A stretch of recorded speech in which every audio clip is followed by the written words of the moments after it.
All right, everyone. Thanks for your patience. Thanks for joining us today. My name is Steve Soberjeski. I am the Director of Enrollment for the Culinary Institute of America. This session today is for accepted students who are adults or transfer students or maybe continuing students. And we're going to have some student panelists with us. Today, I have our co-host, Christina Chacho, who is our Associate Director of Admissions for the non-traditional recruitment team. So right now, I'm going to hand it over to Christina, and hopefully she can get us started. So let's just Awesome. Thank you so much, Steve. I do want to start by saying, whether you are somebody who's been in the industry for a few years now and you're looking to make a career change, whether you did, 1 year of college and that wasn't the best fit for you, or maybe, you have a couple degrees and now you're looking to come back. If you're a veteran, no matter where you're at in life, you are in the right place right now. So we're very happy to have you here and joining us for today's event. I'm also super happy to introduce a couple of our students. We've got 3 students with us today right now, and we'll be joined by another student a little bit later. He is in class. So Chelsea and Tony and Sophia, if you guys would like to turn on your cameras, and I'll let you guys kind of introduce yourselves a little bit. If you could just tell us, where you're from, what program you're in, and just like a little bit of information about you and kind of what you're doing here at CIA. So Sophia, why don't you go ahead and kick us off? So where are you from? What program are you in? And what's going on with you here? All right. I am from Maryland. I am a 6th semester baking and pastry bachelor student in food and business management. Sorry. Wait, what was the other question? That's okay. And things that you're involved in here on campus.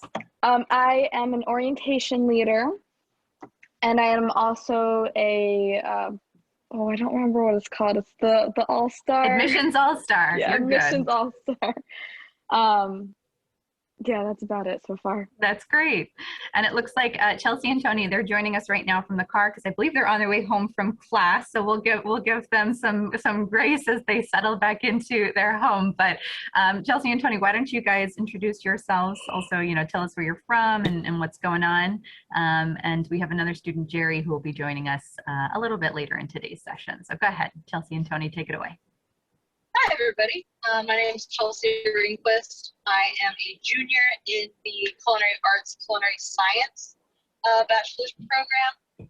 I am the president of the Student Government Association, the secretary for the Student Veterans Association, an orientation leader, a group leader, mentor, and an admissions all-star. And then this is Tony. Yes. Hi, everyone. Sorry. Yes, I'm Tony. I'm also a culinary science student, culinary arts. I'm a junior at the school right now. I'm the president of the Student Veterans Association, vice president of the Student Government Association, vice president of the Whiskey Club, orientation leader, as well as a group leader mentor as well. All right. And I'm from New York City.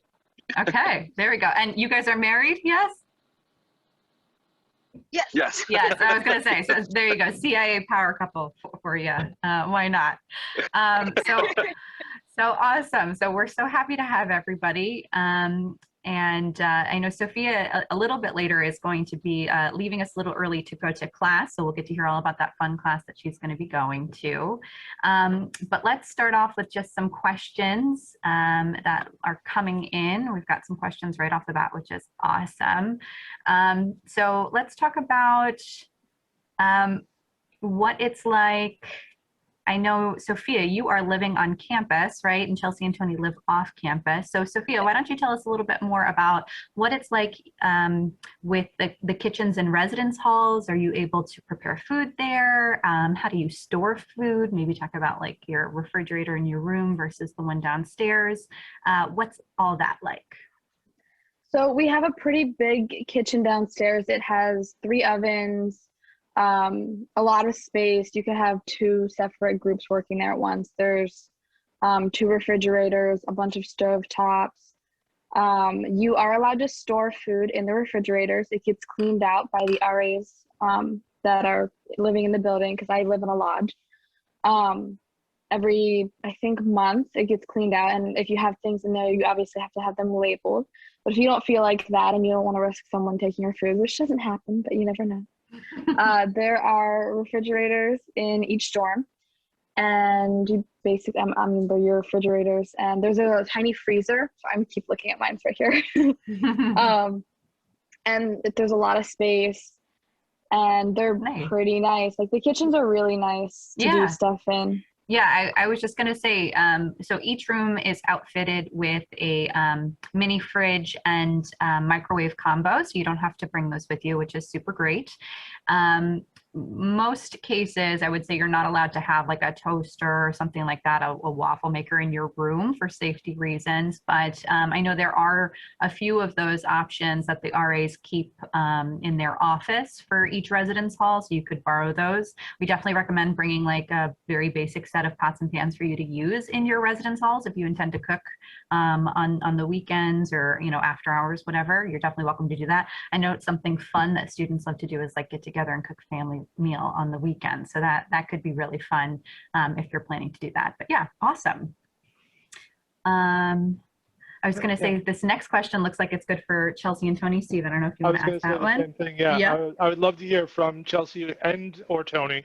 What extracurriculars you recommend for students? What kind of clubs? What kind of organizations? Like what sort of recreational activities you'd recommend from someone's perspective who's so involved in things on campus? I think that they would appreciate your insight on that.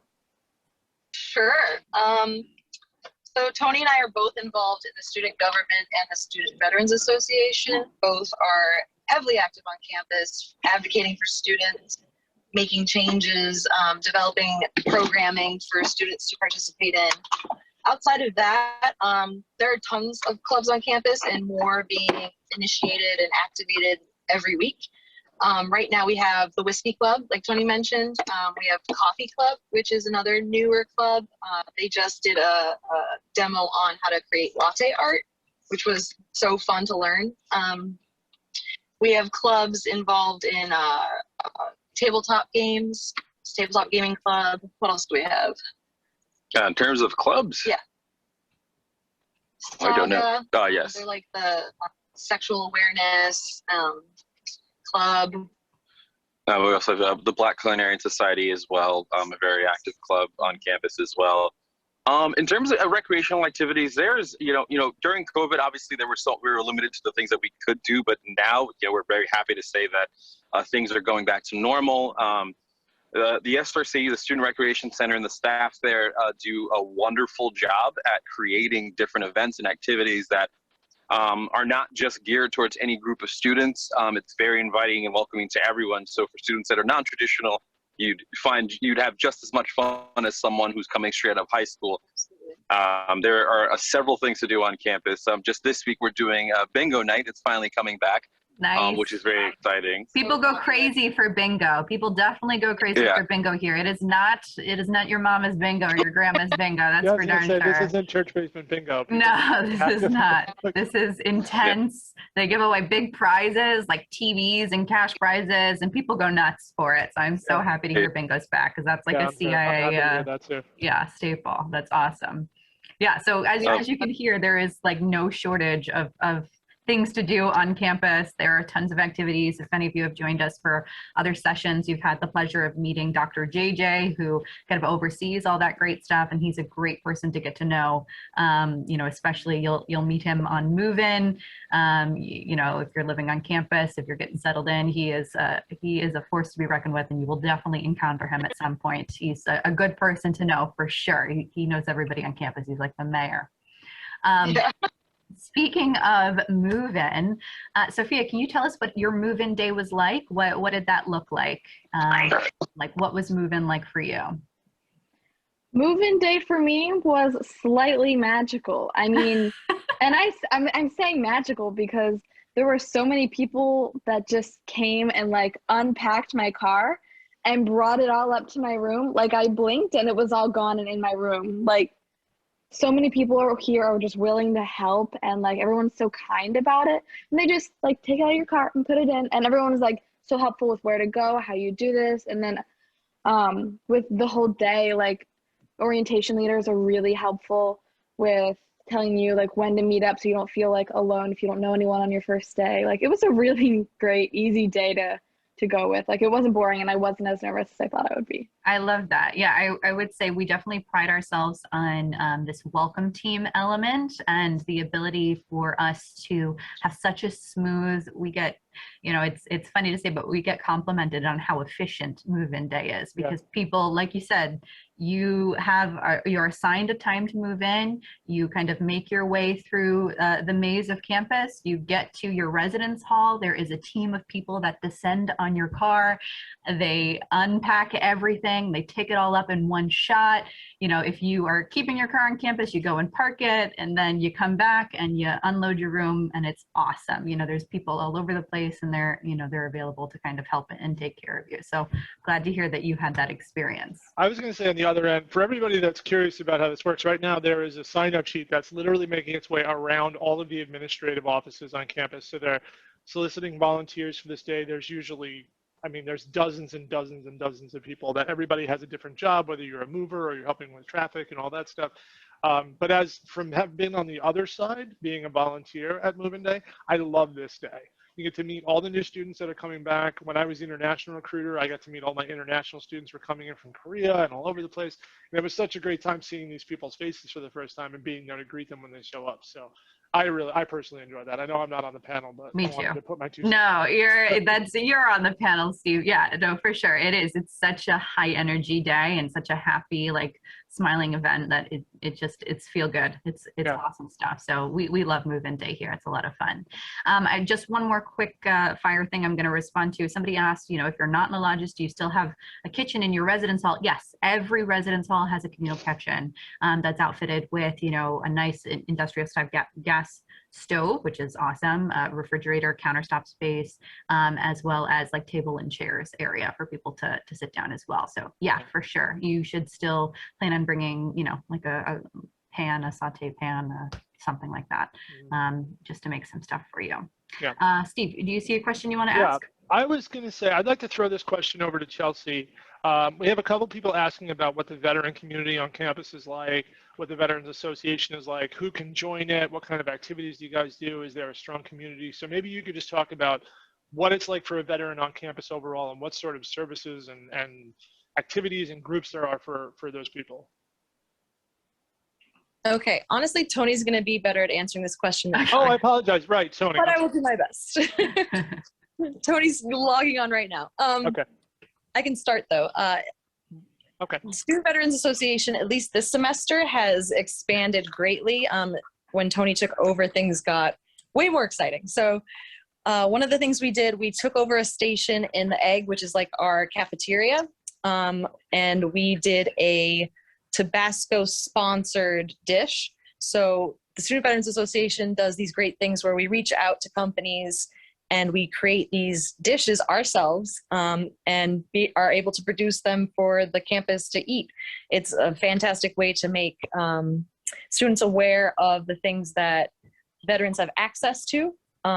So we did one with the, oh my gosh, Tabasco, and the next one we're doing with Cheetos and Pepsi. So great connections when you come to the school. A few of the things, we're developing a new lounge for the veterans. We had a really tiny one in the library that just wasn't doing it for us. So we did a whole proposal and we're getting a way bigger space for veterans to come in, do work, have their questions answered. We'll have a fax machine, printer, like all these great resources specifically for veterans in their own special space. So that's one thing we're super proud of as members of the Student Veterans Association. We're doing physical fitness events. We do things for Memorial Day, Veterans Day, things like that. But we're definitely expanding our outreach in terms of the veterans. But I'm sure Tony can add on to this. I was saying, Tony, do you want to elaborate on? So one of the questions, like, who can join the Veterans Association, and then what are the communities like for veterans on campus? I love the events. It sounds fantastic. But yeah, maybe you could tell us a little bit more. So anyone can join the Student Veterans Association. They don't have to be veterans. We simply ask if the mission stays the same. The purpose of the Student Veterans Association is us as board members is to advocate for our veterans, help them with anything, any confusion in terms of their benefits, just anything at all that they might need help with. And then outside of that, it is running these events, building that awareness around veterans on campus, and bringing us together. Because some veterans can kind of get lost in the system. They'll shift away a little bit away from school. You know, being a non-traditional student, sometimes that can happen. And so our job is to increase that community, make sure that the community is maintained, and make sure that we are always maintaining that presence and that they know that we're always here for them. So we do have a pretty expansive community on campus. I think currently right now we have 80 enrolled veterans on campus, looking to be quite a few more come September. And so essentially the community of veterans is what we make it. And as of right now, it is just coming together when we need to, coming together when we don't need to, just coming together whenever we can. And being there for one another, supporting one another, not just through our lives, but through classes and things of that nature. Love it. That's great. Yeah, That's great. Yeah, thank you. that was perfect. I see a question here that I'm going to pose to Sophia. Sophia, how do you differentiate your knife kits? Are you allowed to use tape or like a sticker or something? How does that work out? How do you differentiate your knife kits? So you are told, well, most of us use tape. Duct tape is really good. Duct tape stays on the best that I've learned. Yeah, and there's different patterns. You can find lots of different unique patterns of duct tape because your goal is to get the most unique pattern duct tape that you can so that you can differentiate it. Like some people do double circles of tape on their stuff of the same color because everyone has red or everyone has black tape. Like I use washi tape, which you're not supposed to because it falls off. But they're little lemons and they're really cute, so I just keep putting it back on. But there are some students who do get their tools engraved with their initials. Like with knives, if you don't have to use a school knife, you can bring in your own and they're nice. Like obviously those are engraved. Some students just get all of their tools engraved. My suggestion is just duct tape because you're not going to need that one day. And everyone like, your toolkit, duct tape. Chelsea's holding up her gold tape. Yeah, there it is. See, I think duct tape is definitely your best bet. I know you mentioned some people like to bring in their own knives, which is totally fine. But in my personal experience and my opinion is use your knife kit because you are in a classroom and these are practice tools. You don't want to have like a beautiful knife that maybe somebody gifted you for some reason or another in a classroom necessarily. That's my opinion. Yeah. But save that for stuff that you're doing on the weekend or whatever. We should also mention this is speaking from a place of experience because Christina, if you didn't mention, is a graduate. I did not. No, I am a graduate. Yes, I graduated with my bachelor's degree in food business management, baking and pastry back in 2013. So, I definitely, I come from a good place for sure. I have one that I'd like to pose to anyone who would like to answer it, but I thought that this was such a great question. When you showed up to campus, what is the one thing you brought that you were certain you would use and then never touched? And then in addition to that, what is something that you wish that you didn't bring and you ended up needing or wished you had? So why don't, Sophia, if you want to go first since you're limited on time. Yeah. So everyone like desperately said that I needed an ironing board to iron my whites. And I feel pretty smart about this, but I figured out if you take your whites out of the laundry right after they're done, they're not wrinkly and you don't need it. But one thing that that I had to go out and buy were just a variety of cleaning supplies for my whites because everyone says, oh, I use this and I use this. But you get some nasty stains on there. You get stains from sheet trays and dye and other things. And sometimes you just need like a bleach pen. You need different things and you got to find what works for you. And definitely everybody's got their own concoction. I've never seen so many Tide pens in my entire life. Anywhere else on the planet. Anyone else want to chime in on that one before we move on? Oh, Tony, you are muted. I don't know if you were saying anything, but No, I honestly can't think. There were so many things that I thought I needed. Yes. And I have a box somewhere of so many things that I remember. That Like, you I had a binder for fundamentals that never ended up. never.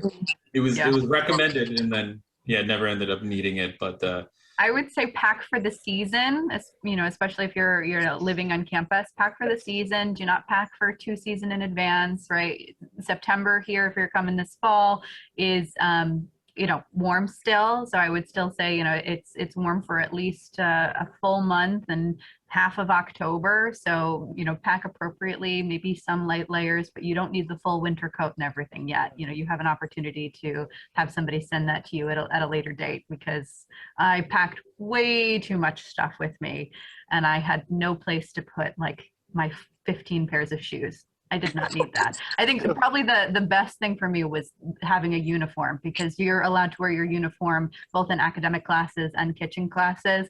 And once you find that out, you don't got to wear nothing else, in my opinion, unless of course you're interviewing with somebody, and that's a different situation. I think Sophia had a comment that she wanted to say. I saw you. I'm packing to go, to leave campus right now. So I've been finding everything that I haven't touched for 3 semesters now. I packed a lamp because I was like, oh, I have a lamp at home. Like, wow, I could use a lamp. And we have these lovely school desks that have built-in lamps. So don't do that. Right. And most of them have little outlets too, so it's very helpful. Yeah, Right. There you go. Yeah, that's good advice. Yeah, don't bring what you don't need. I will say this too, for the benefit. I noticed there are some international students on here. We live in a temperate zone. We have 4 seasons. I will never forget one of my first couple of intakes on campus. I met a student who was born, raised, and lived his entire life in Mumbai in India, where it's mostly warm, or at least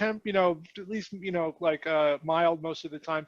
And it was November. He was wearing a very light, linen sort of jacket and pants, loafers with no socks on. It was already getting cold. So Christina, you're right. Yeah. Just bear in mind that based on the time when you show up here, just pack for the season. Make sure that you take a look at what the average temperatures look like and plan accordingly. Yeah. Christina, want to take another one? I do, yeah. I do want to say just one more thing before we move on to the next question, which is miniature notebooks, the 3-inch by 5-inch notebooks that fit in your pocket. You're going to need those, and buy a 24 pack of Sharpies. Thank me later. Yeah, Chelsea. You can buy a whole bunch of those, that size, and just a whole bunch of Sharpies. That you is what clipped on your button too. Yeah, exactly. Just there or not. On your chest, yeah. Just trust me, you want all of that. So and keep them. and keep, Yes. yeah. They're easy to let somebody borrow and then they walk. So, but remember to take them off before you do your laundry. That's for sure. Okay, so actually I'm going to pose this one. Let's have Tony answer this one. So this question is, as an older student living off campus, how difficult or easy is it to integrate onto campus? Any activities specifically for, returning students or career changers, that kind of thing. So, yeah. So I wouldn't say that there are any activities that are geared specifically towards, like you said, returning students or older students and things of that nature. Like we said earlier, the events that are on campus are kind of geared towards all students. In terms of the difficulty of integrating on campus while being off campus, I would say that a lot of it is left to the individual. I am a commuter student. I have been a commuter student since September of 2019. And I can tell you this much, I have been so involved in campus since day one. It's a matter of just staying on campus, not staying on campus, but being on campus as often as possible, interacting with people, interacting with staff, and just staying up to date on different things. You'll find it very surprising how many people you'll meet if you just attend even one event. Just attend one bingo event, and you will make a lot of friends. So in terms of the difficulty, I would say in my own experience, it has not necessarily been difficult at all. But it did take me having to, take time out of, the day and, spending time on campus. Often you don't think that that's something that you have to do, but I think it's something that I would recommend, especially if you want to be very involved on campus. Awesome. Love that. That was a perfect answer. I have nothing to add. I was going to say, Steve, I see another question that I'm actually going to shoot over to Chelsea. Okay, go ahead. So Chelsea, for a typical culinary arts freshman, what does an average week look like, including weekends? What does that look like? Yeah. Okay. It depends on your class schedule. So not everyone starts their schedule in the first cooking class, which is culinary fundamentals. Some students come in doing only academics. But if you're going to start with fundamentals, you only have class twice a week for that class, and then whatever academics you have. So you're not really in class all day or all night. It's not crazy like you would think it would be. Your weekends usually spent doing any of the great activities we have on campus, hanging out in the egg, going whitewater rafting, going to movie night, things like that. Also doing your laundry because these do not stay white as soon as you start cooking. Like Sophia was talking about, tons of stains. So laundry definitely is in the schedule, but the homework load is manageable. I feel like there's just too many things to do on campus. So if anything, you're going to be overwhelmed by, oh, should I pick this event? I'm going to need a nap before I go to that event. You're going to have a great time. So it's your average schedule is enough. You know, it's a happy medium between busy and I have time to relax and recharge. Perfect. Right. That was great. Yeah. And I would say, even though we were talking, you know, culinary specific, I think that's true for both, you know, baking and culinary students, for sure. And yeah, and it depends, like you said, whether you're starting off with academic classes versus kitchen classes, but you covered a good range of stuff there. So I think that was a great answer. Steve, do you have any questions? Yes. The next one I'd like to throw out are there places on campus where you can practice cooking or baking? And I already know the answers to these, of course. Like, I love to talk about the resources in the library, but maybe from your perspective, like what sort of ways have you found to be able to practice what you need to know for class, you know, using on-campus facilities? So, Sophia, do you want to take us there first? Sure. So the library learning commons are a great place to practice. They have, you go to the second floor of the library, you walk up, you sign in. They have so many places. You can be tutored there, you can just do work there. They have like a sort of a mini kitchen area for you to practice knife cuts for your fundamentals classes, for piping, decorating a cake. They have all of the supplies there. They have potatoes for you to cut. They have icing, they have like cake where you can practice, just bring your knife kit and you can just practice all day long, really, whatever your heart desires. Like, I went there last week and I spent 2 hours doing a wine bottle opening video for my wines class, and they had everything and it was really helpful. And I learned a lot there, and it was really great getting to practice it because sometimes you don't get to do that in class. So it was really helpful. Yeah. That's great. I just noticed the time, Sophia. So speaking of your wines class, which is, I believe, where you're heading next, why don't you tell us a little bit about what you're doing today? So I have my wines class, which I take in my third semester of baking classes. It's a wines and service class. So it is half wines, where we learn about red wines, white wines. Today I'm doing my beer lecture. And the other half is service. So we're learning how to open a bottle of wine, how to set a table, clear a table, make a cappuccino, which is next week, and all of that kind of stuff. And it's really fun because we get to do tastings and we get to learn about like different flavors and all of that. Awesome. Well, that was perfect. So thank you. You're welcome to stay on as long as you like, but I wanted to make sure we fit that information in before you headed off to class, because I know it's— I got 5 more minutes. I'm good. Exactly. Good. Super interesting for students. So I have a question here, and we can kind of, I'm not sure who would be the best person to answer this one, but maybe we'll let Chelsea kick it off, and we can go from there. And this is kind of a 2-part question. But let's talk a little bit about dining on campus. How does it work? You know, how do the different kitchens feed everybody, and where do you actually sit down to eat your food? I saw that. Was that a kitty or something? That was great. Yeah, my cat's trying to be in the video. Every time on a video call, he has to be involved. This is live, folks. This is completely live. Not fake that, no. This is good.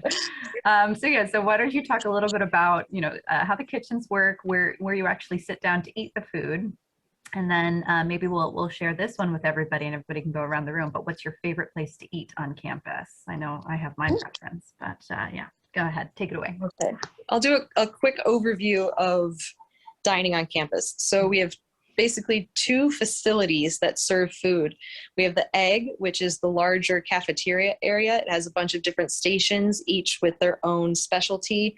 So we have like a breakfast all day station. We have a seafood and meat centric station. There's a vegetable centric station. There's a pasta bar, there's a salad bar, things like that. There's a coffee bar. So all of those things served a la carte. Each has their own specific point value. And then we have Roth, which is where we go to cook.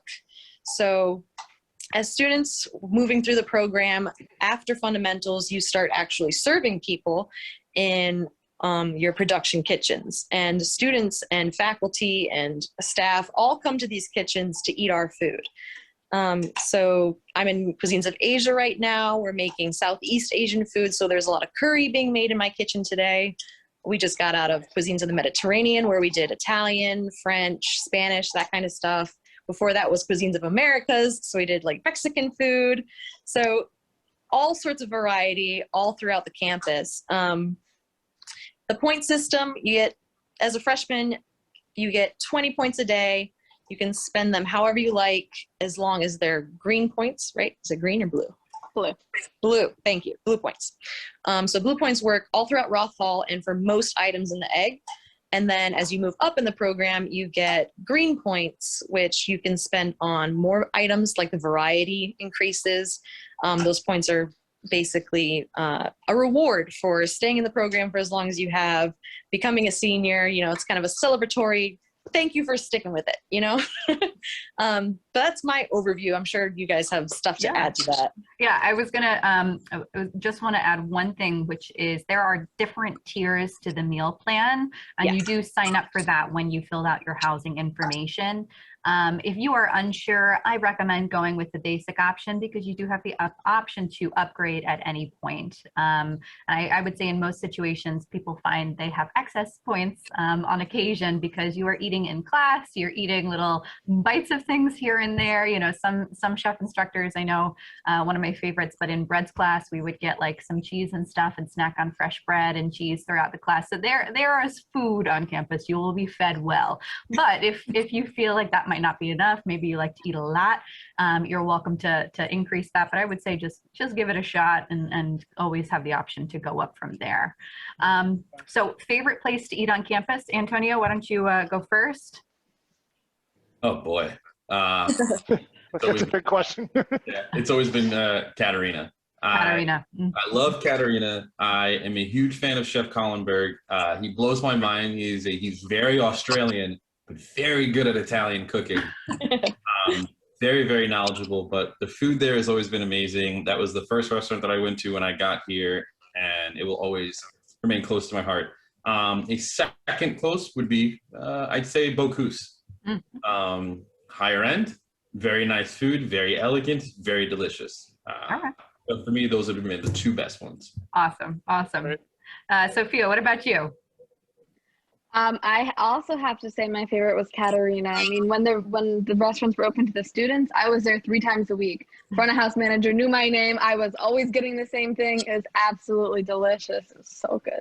You guys are funny. All right, Chelsea, what about you? Ooh, I'm gonna be the oddball here. I'm gonna say, I know this is gonna be controversial, but the Egg is my favorite place because of the variety. There you go. And the convenience, right? I love going down to the Egg. Yeah, super easy to just run through the Egg and grab something quick. We also have the marketplace, which sells like grocery items. So you can get milk, eggs, cheese, you can get vegetables, breads, like everything. And they're expanding every single week. There's something new in there every time I go there, which is amazing. Yeah. So definitely the Egg for me. Awesome. So Awesome. See, you guys all, you mentioned kind of bigger items, but I would say Cuisines of Asia is probably my favorite, followed up by Cuisines of the Mediterranean, because I live for Sushi Day. That is the best. And then cuisines of the Mediterranean, there is a gnocchi with a duck confit that I can never get enough of. Oof, yeah. That's on the rotation. So what's awesome about these classes, and when you're in these classes, is kitchen classes are in most situations 3 weeks long, and there is a daily rotation that repeats. Yeah. So you know that every 3 weeks you're going to have a sushi day, and every 3 weeks you're going to have some pretty amazing duck gnocchi confit. I was going to say, Christina, I'm forced to agree with you because I mean, Zip checks spanakopita, you know, from that class, absolutely fantastic. You guys are getting the insider information here. We're just joined by another one of our students, Jerry, who's going to join us for the rest of the session. Jerry, we were just saying, what is our favorite place to eat on campus? So, would you like to offer an opinion? Certainly. My favorite place to eat on campus probably be K10, Cuisines of Asia's, specifically with Chef Chang. She is pretty much the Chinese equivalent of a certified master chef. I don't know what the official ranking is, but she always does amazing food, and I've never been disappointed with a meal from her. Yeah, agreed. Plus, I often have the recipes. I'm biased. Chef Chang, as Jerry mentioned, is also like a CIA. She's like an institution. She is an incredible. You got to look up on our YouTube. There's a video of her breaking down a whole chicken in like 24 seconds or something like that. It's absolutely insane. Unreal. She is a powerhouse. So much respect to Chef Chang. That's awesome. Jerry, why don't you take a second, just introduce yourself, tell us where you're at in the program, where you're from, and things you're involved in on campus. Sure thing. So hello everyone, my name is Jerry Zhang. I'm 23 years old and I'm in my final semester studying culinary science. I did my 2-year degree of AOS in culinary arts, followed by my bachelor's afterwards. I originally come from Pennsylvania, but now I live in NYC with my family. And I really love cooking and I love science, so this is kind of what brought me here. I was actually a community college student. I transferred here from just a local community college to here, and the transfer process was pretty easy. On campus, I'm involved with a lot of activities. I pretty much attend all the student activities just as a casual event goer, as well as I am the lead orientation leader. So I get to welcome new students on campus and I get to show them how a campus life is, as well as I help out with welcome teams, as well as a variety of no leadership positions there, but I have a lot of fun on this campus. Awesome. Love it. Love it. Love it. Okay, good stuff. Steve, do you see any questions you want to ask? Yeah, for since Antonio or Tony, since you mentioned that you're a commuter student, can you tell me what it's like trying to maintain like work-school balance, or like maybe just school and your life off campus, or you know, as a commuter returning back and forth every day? Certainly. So it's not hard, honestly. You know, so Chelsea and I have the same exact schedule, so we could both answer this. But we both, not only are we in class, you know, 5 days a week, you know, all morning, we're also on campus so much more that just, you know, dealing with things in student government related. And we also run catering on the weekends. And we manage pretty good. We have a pretty decent amount of time to decompress, I would say, you know, kind of to relax, you know, really hone in on skills if we want to, you know, learn about new things. I think the balance is there. Also, I'd note though too that if for students that are seeking employment, even if you're a commuter student, if you can seek employment on campus, and your school is very, very good about working with your schedule. If anything, they will be the best ones to work within your schedule, because the school understands more so than your boss at Starbucks or something like that. Yep. That you've got a class and you've got to make it there on time. Yeah. That's great. But Yeah. the balance is great. You know, like Chelsea had said earlier, there's not a ton of homework. And even then, the homework that we do get, you know, in the culinary arts program is fun. It's learning a lot of stuff. You're doing your key terms, your study questions. You're learning a lot about the food that you're cooking. So if anything, it's not really like homework. It's fun work, at least for, you know, for some of us. But yeah. Yeah, that was great. I do want to add, and I recognize this is definitely a luxury. So for those of you who can, I would say maybe give yourself a month or so to acclimate to your new schedule as a student on campus before you elect to take on a job. If you don't have that option, obviously, I would say a job on campus is going to be your best bet because they're going to be the most flexible. But give yourself a little wiggle room just to get settled and to get here and to kind of experience that and figure out what life is like before adding something else onto your plate right away. If you have the option to, that's definitely my advice. And then to expand on that just a little bit, Chelsea, I wanted to ask, do you have any tips that you would give an incoming student to budget time, manage time, keep your, appointments on track and all that kind of stuff? Like what were some of the systems maybe that you worked out that might be helpful for another student who's coming in? Sure. I sleep with my phone. I have everything in my Outlook calendar. You get an Outlook email, so all of your classes are attached to that. You can see your schedule on your homepage for the school. The school actually does a lot to help you manage your time. So they send you reminders. They can show you when things are due, especially dealing with Moodle classes. It's important to, connect your email to that so you're not missing any notifications, things like that. But I'm kind of old school and I have an actual binder. Yes, good, nice. I have to write everything down or it just disappears, especially with so many activities that I'm involved with, keeping track of meetings and where I'm supposed to be. Like I was almost late for this, so I think it's important to just, develop a method that works for you, because what works for me isn't going to work for everyone else, and it helps having Tony with me to remind me of stuff. So, I mean, if you have a partner in crime, that helps too. For sure. I'm going to pose this one to Jerry. Jerry, what 3 words would you use to describe the atmosphere on campus? Other people can answer too if you guys want to. You're welcome to, but we'll start with Jerry. Trying to limit it to 3 words. I know. You can give us a sense too. Why don't you give us your take on the atmosphere on campus? Sure. I'll try to start with 3 and then build upon it. Yeah. So, food, openness, and enthusiasm. Here at the CIA, we live and breathe food. Mm-hmm. I'm sure that many people have many concerns coming here. And there are so many people that share your same, worries and anxieties. Yeah. Mm-hmm. The moment you start talking about food, all these things go away. You will make so many great friends here, and you will really develop your networking as well as find your CIA family. And these will really stay with you for life. I love it here, and I hope that you can enjoy these same feelings that I feel. I love that. That was great. Anyone else want to add to kind of what the atmosphere is like? Chelsea, you look like you might have had something. He does. Yeah, there you go.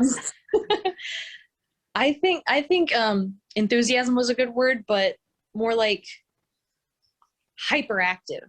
There's so much to do and so many opportunities and so many ways that you can take advantage of your time here. Just going to class, going back to your room, that could be enough for you. But we have all these amazing clubs. We have all these amazing job opportunities. All of your chefs know somebody, so they're great people to network with. Just sitting down and talking to chefs is another great thing to do.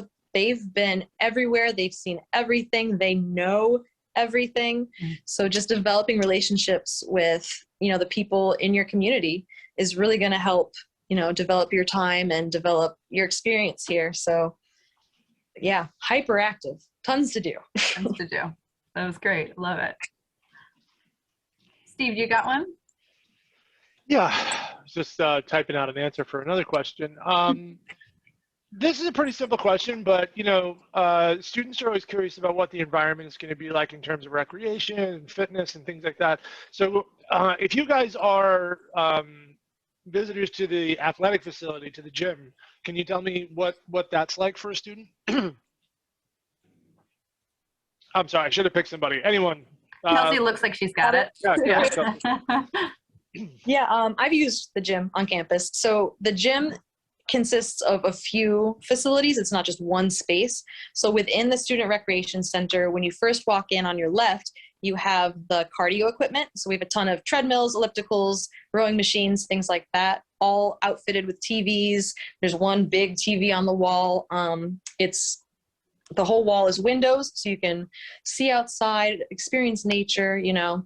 Across the hall from that is the weight room. So you have your, you know, free weights, all the machines you could think of, things like that. Attached to that room is like a general fitness room where we do fitness classes. So we have had yoga. We had one class, my favorite, butts and guts, that was taught by a student. It was a great class. We also have a full Olympic-sized swimming pool, as well as 2 basketball courts and 2 racquetball courts. There's also a track above the gym that circles the entirety of the gym, so you can run up there if the weather's not so great outside. And there's a punching bag up there too. So again, tons of opportunity for fitness. We have a few tennis courts. We have the soccer field, we have a baseball field, like everything. Yeah, awesome. Love. Oh, Jerry, go ahead. I think you just muted yourself, maybe. There you go. They do have a pool. It's currently closed, but next semester they'll be bringing it back. We'll have a lifeguard on. I personally forgot how to swim, so I can't use it. Jerry, too funny. Actually, Jerry, I would love for you to elaborate a little bit more. I know you said you are a transfer student, and that the transfer process was pretty simple for you. Would you just talk a little bit more about that? You said you came from just like a local community college, and what was that like? Yep. So the transfer process is fairly easy. I'm sure that there are very clear-cut steps online. Just follow those, fill out your application, as well as make sure to reach out to the transfer credit coordinator. Her name is Angelina Budnick. She will take care of the transfer credit, see what is transferable, what is not, as well as if you have something in the past that could potentially be applied forward, such as if you have a ServSafe certification for the food service management, if you have AP credits from your high school years, if you have prior college credits. You probably would have that if you're a transfer student, but she will really help you out, as well as they do have an optional math challenge exam. It's fairly basic, introduction to algebra, word problems, that kind of stuff. I'd say even if you don't feel comfortable, try out the math exam, and if you somehow do pass, but you feel like you want to take the class, go for it. If you don't try and you end up taking the class, you're pretty much stuck with that. But overall, the transfer process was pretty easy. This was for me 3 years ago, so I'm a little bit hazy on the details, unfortunately. Oh, that was great. I think you definitely wrapped that up well. I would have said all the same thing. So that was awesome. So great. Steve, do you see one? I'm just going to keep scrolling through here. I wanted to ask about uniform policies. So I have some students asking what it's like, you know, what's the dress code like? So how does that work? Tony, do you want to answer that one for us? Sure. So in all academic classes, the uniform is business casual or your chef whites, either or, but it has to be one or the other, obviously. Roth Hall, same thing, business casual or chef whites. In all other places, so like if you're walking around campus or if you're going to the Egg, you don't have to be business casual of the like. But it is strict, it is enforced, and you will be asked to leave class if you come in outside of the policy, because a part of the school is, you know, you are young professionals and you got to build that professionalism up. So yeah, but like I said, it's chef whites or business casual. It's pretty straightforward. And in terms of your uniform, like our chef whites, you have a neckerchief on, you have to have a clean cap on, fingernails have to be cut, no piercings, no rings. Basically just a lot of things. These are food safety protocols that the school has to take into consideration. I think that they loosened up on the sock policy. It used to be just black socks. I think it might be coming back. I don't know. I think it might be coming back. I'm still wearing black socks. I have not gone away from that. So there is that. And most importantly is that when you're coming into a kitchen with your chef uniform on, with all those things, make sure that your uniform is clean. You think about what you would want to see someone, what they would look like cooking your food. So think about that and think about how you want to present yourself while you're cooking food. Yeah. But outside of that, it's pretty straightforward. Yeah. I think some people get nervous because they make it seem like it's very complicated what you have to be wearing, where you go, and so on and so forth. It's really just the main class building where you have to be very concerned about what you're wearing, and for when students go down into the egg to go to the gym, to go, eat something down at the student commons, like that's the kind of place where you can be and should be casual, because that's a place for you to relax and sort of decompress, right? So. Yeah. I just thought we had talked a little bit before about things that are important to bring. I know I mentioned the pocket notebook and the Sharpie, but a couple more things. White t-shirts with no logos. You are going to need lots of white t-shirts with no logos to wear underneath your chef white. I would also recommend some sort of like headband, male, female, whatever, maybe a sweatband if you think you're somebody who gets hot. You're going to want like bobby pins for folks with longer hair, or hair ties, hairspray, all that kind of stuff. Hair nets you'll need also. And as Tony mentioned, black socks. Those are key. You just want to kind of looks best with your black non-slip shoes. So I would definitely recommend that for sure. I can't remember. Is anybody else a baking student, or are you guys all culinary? Everybody's culinary? That's okay. That's fine. So I have a question here. Just what's the basic structure of an all baking class? Which kitchen classes, when you're in kitchen classes, are all structured very, very similarly. I would say the biggest difference is kind of where you're getting your meal during that class.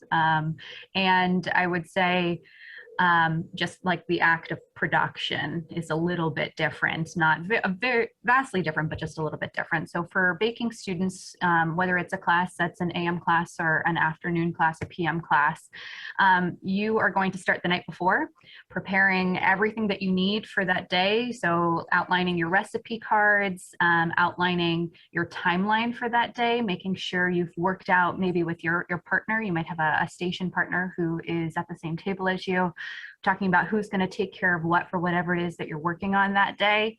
You come in usually 15-30 minutes early to class, maybe even a little bit earlier if you are the person who's responsible for getting the storeroom order that day, or all of the groceries that are going to be used throughout class, because you have to get it before everybody gets there and put it away. But that's usually a rotating schedule. So you get there to class about 15 minutes early, you get in, you set up your station, you unload all of your knife kits, you take your bag, you pack that away. And then you'll usually have a lecture. Your chef instructor will kind of call everybody over. He might do a demo. She might like sit you down for a lecture. There's usually some instruction that happens first place in the day, depending on what class you're in, where they show you, or they talk to you through what you're going to be doing. And anytime you're instructed to make something, they show you kind of start to finish. You'll hear demo yelled out all over the classroom all the time, not just in the beginning of the day, because they'll show you once, right? Like they'll walk you through, this is how we're going to temper chocolate.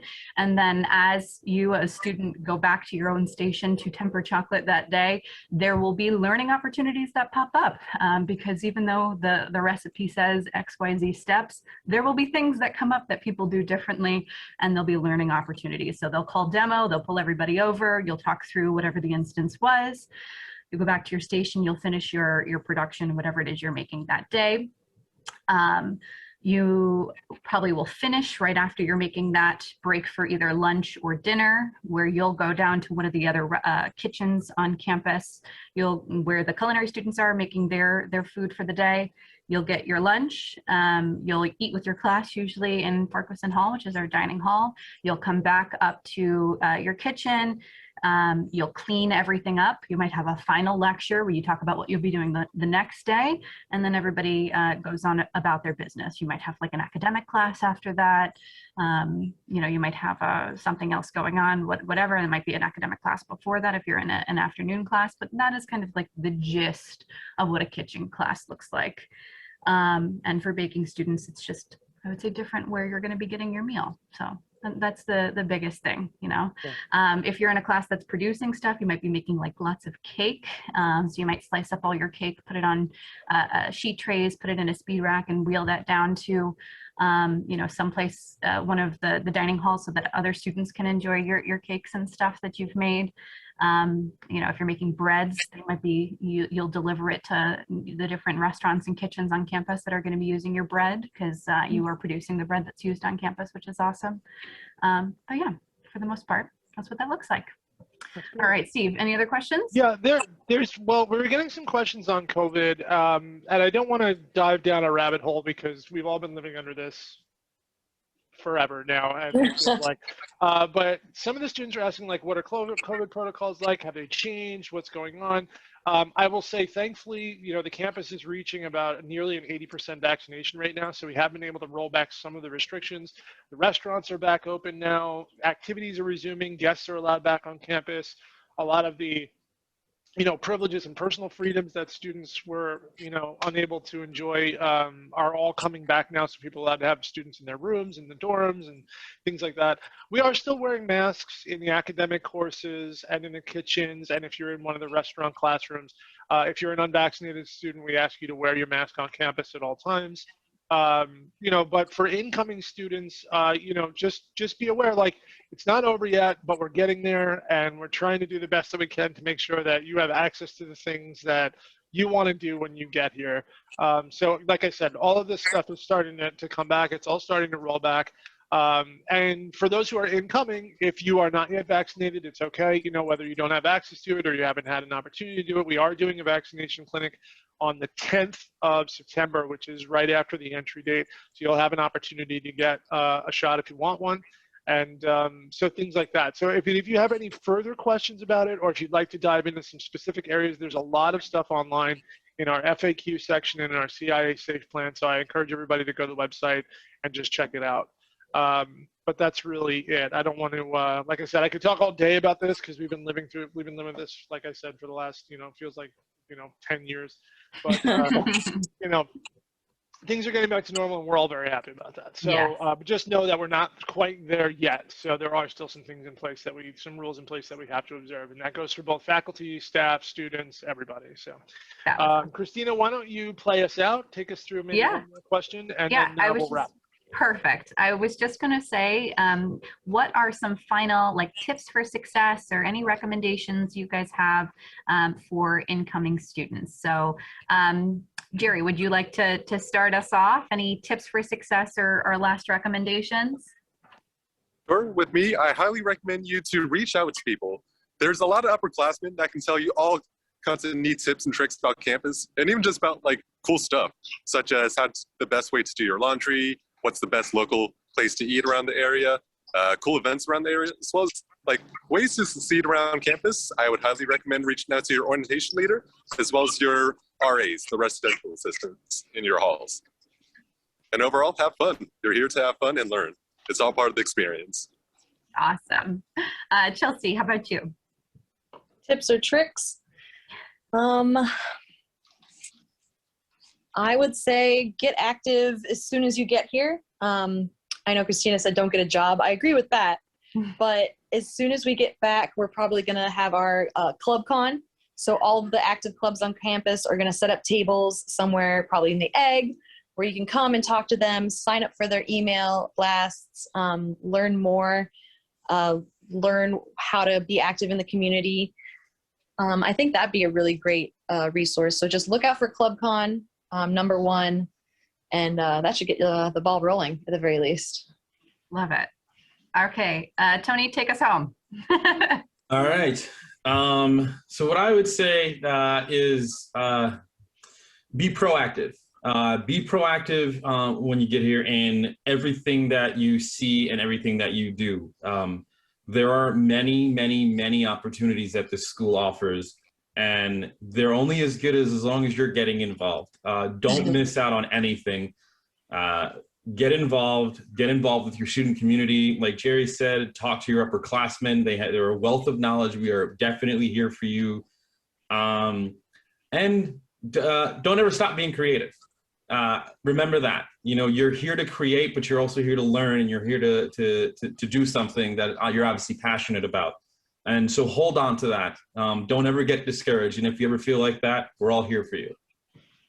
Love it.